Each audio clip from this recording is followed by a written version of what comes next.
Bonjour, bienvenue dans ce premier numéro de la Minute de l'Expert par Imotech Côte d'Ivoire. Je suis Madame Stéphanie Sissavani, directrice générale de Imotech Côte d'Ivoire. Le ministère de la Construction, du Logement et de l'Urbanisme a mis à jour son site internet et permet aujourd'hui de savoir le statut d'un lotissement sur l'ensemble du territoire ivoirien. Il est désormais possible en quelques clics de savoir si un lotissement est approuvé, en sursis ou annulé. Nous remercions le ministère de la Construction pour cette initiative ô combien importante dans le processus d'acquisition de tout bien immobilier en Côte d'Ivoire. C'est dans ce cadre que Imotech Côte d'Ivoire, en tant que professionnel du secteur, a jugé utile d'informer ses clients, ses partenaires sur les implications de ces différents statuts de lotissement. Avant tout, il est important de savoir ce que c'est qu'un lotissement. Un lotissement ou aménagement est une opération ayant pour effet la division en propriété ou en jouissance d'une ou plusieurs unités foncières dans le but d'en détacher un ou plusieurs lots destinés à être bâtis. Il existe différents types de lotissements, le lotissement privé, le lotissement villageois et le lotissement administratif.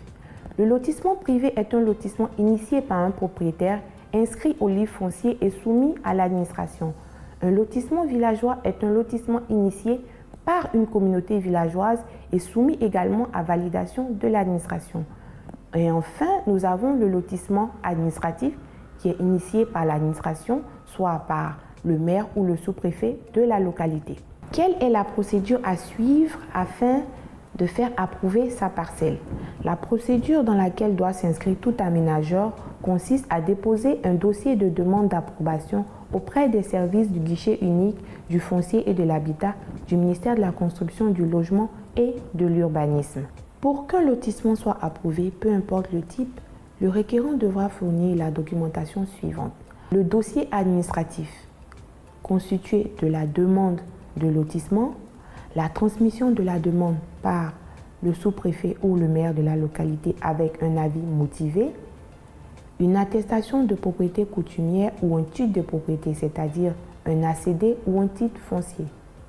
Les pièces techniques qui contiennent un dossier d'état des lieux contenant un rapport du géomètre expert, 3 tirages du plan des lieux, un compte calque de l'état des lieux, un plan de situation, un croquis de terrain lisible, les observations planimétriques de la polygonale, un support numérique contenant les calculs planimétriques de la polygonale et ceux du rattachement.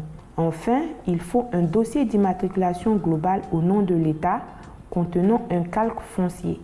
En règle générale, une fois l'ensemble du dossier constitué et transmis au service du guichet unique du foncier et de l'habitat, une mission de reconnaissance est effectuée par la direction de l'aménagement en vue de vérifier la conformité du projet de lotissement, c'est-à-dire le plan parcellaire élaboré par l'organisme d'urbanisme agréé.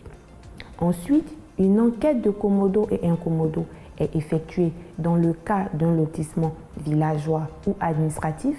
Dans le cas du lotissement privé, il est soumis à validation du ministre de la Construction, du Logement et de l'Urbanisme. À terme, tous les dossiers remplissant les conditions verront leur projet de lotissement approuvé par un arrêté d'approbation et publié dans le journal officiel de l'État de Côte d'Ivoire. Merci de nous avoir suivis. On se retrouve très bientôt dans la prochaine capsule de la Minute de l'Expert par Imotech Côte d'Ivoire. Merci.